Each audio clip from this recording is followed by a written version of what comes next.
দর্শক, এই বিষয়ে আরো জানবো আমরা। যুক্ত হচ্ছেন আমাদের সহকর্মীরা। শুরুতেই চট্টগ্রাম থেকে আমাদের সহকর্মী নয়ন বড়ুয়া জয়ের কাছে যাব আমরা। জয়, পেট্রোল পাম্পে আজ কি চিত্র দেখছেন, আর ভ্রাম্যমাণ আদালত কি অভিযান পরিচালনা করছে, এই বিষয়ে বিস্তারিত জানাবেন আমাদের। ধন্যবাদ সামাদ আপনাকে। আপনি দেখতে পাচ্ছেন যে দীর্ঘ লাইন কিন্তু আমরা দেখতে পাচ্ছি, গাড়ির দীর্ঘ লাইন ধরে তারা অপেক্ষা করছে। তবে যে এখানে পেট্রোল পাম্পে আমরা আছি, এখনো পর্যন্ত তেল দেওয়া শুরু করেনি। অকটেনের জন্য সবাই হাহাকার হয়ে কিন্তু গাড়ি নিয়ে অপেক্ষা করছেন। ড্রাইভার যারা আছেন, চালক যারা আছেন, তারাও কিন্তু অসহায় হয়ে দাঁড়িয়ে আছেন। সকাল থেকে এখনো পর্যন্ত চট্টগ্রামের এমন কোনো পেট্রোল পাম্প নেই সেখানে অকটেন দেওয়া হয়েছে। তবে কিছুক্ষণের মধ্যে তারা অকটেন পাবে বলে, যে কর্পোরেশন থেকে, পেট্রোলিয়াম কর্পোরেশন থেকে তারা পাবে বলে আমাদেরকে জানিয়েছেন। তারা বলছে সেখান থেকে পেলে কিন্তু এখানে আবার তেল সরবরাহ শুরু হবে বলে তারা মনে করছেন। তবে গতকাল আমরা দেখেছি সকাল থেকে তেল দেওয়ার দৃশ্যটা কিন্তু আমরা দেখানোর চেষ্টা করছি। 4 লিটার করে দেওয়া হয়েছে। যেহেতু আজকে থেকে কিন্তু রেশনিং পদ্ধতিতে তেল দেওয়ার কথা রয়েছে, তবে আজকে সকাল থেকে এখনও পর্যন্ত চট্টগ্রামে কোনো পেট্রোল পাম্পে তেল দেওয়া শুরু হয়নি। তবে কিছুক্ষণের মধ্যে শুরু হবে বলে তারা জানিয়েছেন। এখানে যারা চালক, তারা অপেক্ষা করছে কখন থেকে তেল পাবে, সেই অপেক্ষা কিন্তু তারা আছে। তবে এই সমস্যার সমাধান হতে পারে, যেহেতু গতকাল রাতে কিন্তু চট্টগ্রাম বন্দরে 3টি জাহাজ কিন্তু ভিড়েছে, জ্বালানি তেল বাহী জাহাজ। তো আজকে থেকে কিন্তু খালাস হবে। তো খালাস হলে কিন্তু এই তেলগুলো কিন্তু সরবরাহ শুরু হবে। সরবরাহ হলে এখন যে বাজারে যে ঘাটতি, সেই ঘাটতি কিন্তু কিছুটা কমে আসবে বলে তারা মনে করছেন। এই ছিল আমার এখানকার সর্বশেষ। ফিরে যাচ্ছে আমার সহকর্মী, অপেক্ষা করছে রাজশাহীতে মর্তুজার কাছে। তেল পেট্রোল পাম্পগুলো রয়েছে, এখানে তেল নিতে কিন্তু ক্রেতাদের দীর্ঘ লাইন। আপনি দেখবেন যে বেশিরভাগ পেট্রোল পাম্প বন্ধ থাকায় যারা ক্রেতা রয়েছেন, যারা চালক রয়েছেন, তারা দীর্ঘক্ষণ অপেক্ষা করে দীর্ঘ সিরিয়াল দিয়ে কিন্তু তারা পেট্রোল পাম্প থেকে তেল সংগ্রহ করছেন। তবে যারা পেট্রোল পাম্প মালিক কর্তৃপক্ষ রয়েছে, তারা বলছে সংকট নেই, তবে অত্যাধিক পরিমাণ চাপ থাকায় তারা তেল সরবরাহ করতে হিমশিম খাচ্ছেন। বিশেষ করে মোটর সাইকেলগুলোতে 100 থেকে 200 টাকা পর্যন্ত তেল সরবরাহ করা হচ্ছে, এবং যেগুলো প্রাইভেট কার রয়েছে সেগুলোকে 1000 টাকা পর্যন্ত, পিক আপগুলোকে 350 থেকে 500 টাকা পর্যন্ত তেল সরবরাহ করা হচ্ছে। আমরা ক্রেতাদের সঙ্গেও কথা বলেছি, তারা বলছেন যে অধিকাংশ সময় পেট্রোল পাম্প বন্ধ থাকছে। আমরাও দেখেছি যে রাজশাহীর অধিকাংশ পেট্রোল পাম্পে কিন্তু এক বেলা করে কিন্তু তারা তেল বিক্রি করছেন। বিশেষ করে সকালে যারা বিক্রি করছেন, তাদের যে মজুত রয়েছে সেটি কিন্তু দুপুরের মধ্যেই শেষ হয়ে যাচ্ছে, এবং যারা বিকেলে চালু করছেন তারা কিন্তু সন্ধ্যার মধ্যেই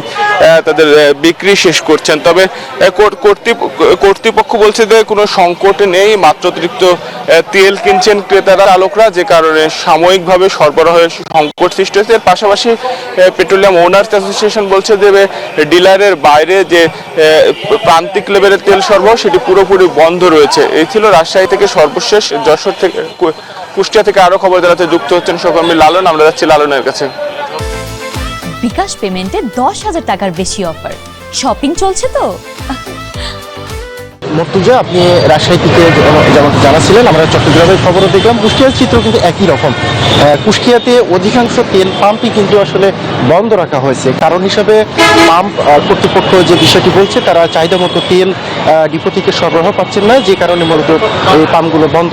কিছু পাম্প খোলা রাখা হয়েছে, যেই পাম্পগুলোতে সামান্য কিছু তেল রয়েছে, এবং সেই তেলগুলো তারা সর্বোচ্চ একজন বাইকার 250 টাকা পর্যন্ত তেল এই পাম্পগুলো থেকে নিতে পারছেন।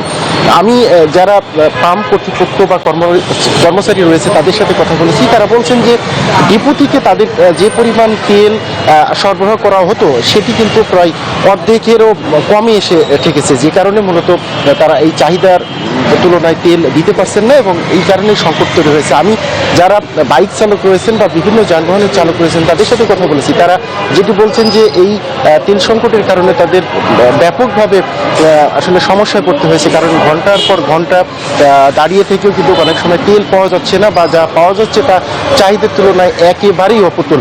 এই সংকটটি নিরসনের জন্য সরকারকে দ্রুত উদ্যোগ নেওয়ার দাবি জানানো হয়েছে।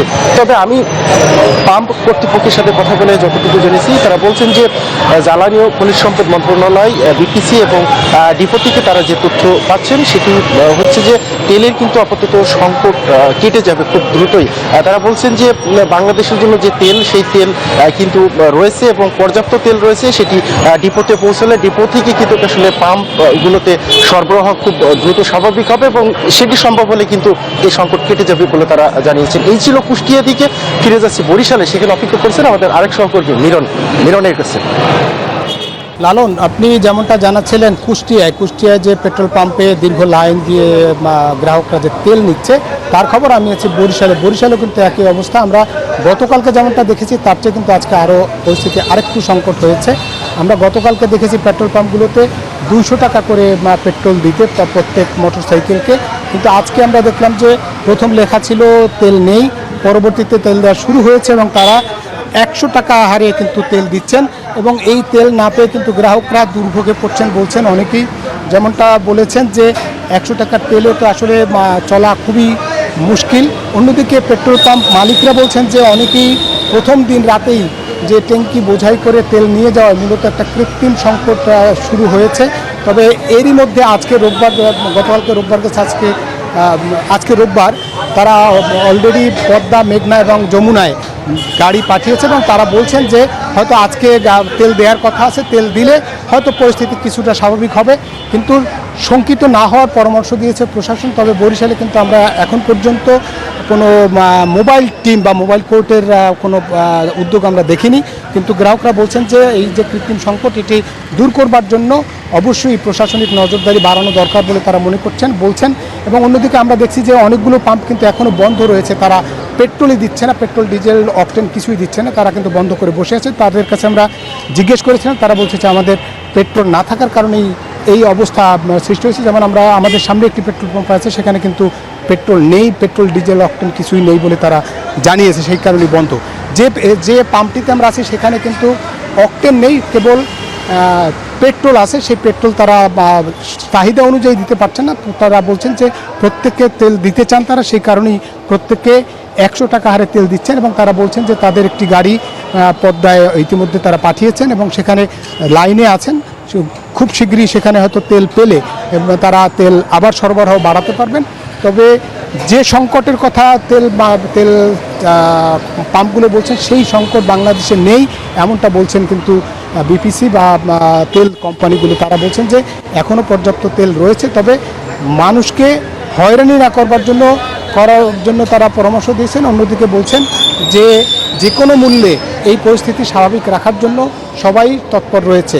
তবে একটা কৃত্রিম সংকট কিন্তু সৃষ্টি হয়েছে, যেমন গ্রাহকরা বলছেন যে পেট্রোল পাম্পগুলো তারা তেল দিচ্ছেন না, তেল মজুত করে রেখেছেন, যদি তেলের দাম বাড়ে তখন তারা এই তেল সরবরাহ করবেন এমন অভিযোগ করেছেন। তবে এই অভিযোগের সত্যতা ওইভাবে মেলেনি এবং যারা পেট্রোল পাম্প মালিক তারা এটি অস্বীকার করেছেন। সুতরাং সব মিলে যদি বলি যে যে পাম্পগুলোতে কিন্তু বরিশালের অধিকাংশ পাম্পেই আমরা দেখছি যে বেশ কিছু পাম্প বন্ধ রয়েছে। তবে প্রত্যেকেই বলেছেন যে আজকে তারা পেট্রোল পাবেন এবং পেট্রোল পেলে তারা কিন্তু এই সমস্যার সমাধান করবেন এবং চাহিদা অনুযায়ী পেট্রোল, অকটেন, ডিজেল দিতে পারবে, এমনটাই বলছেন পেট্রোল পাম্প মালিকরা। এই ছিল মূলত বরিশাল থেকে আমার কাছে যে পেট্রোল নিয়ে যে সংকট, পেট্রোল, ডিজেল বা জ্বালানি তেল নিয়ে যে সংকট, তার সবশেষ তথ্য। ফিরছি স্টুডিওতে। সামাদ। মিলন, ধন্যবাদ আপনাকে।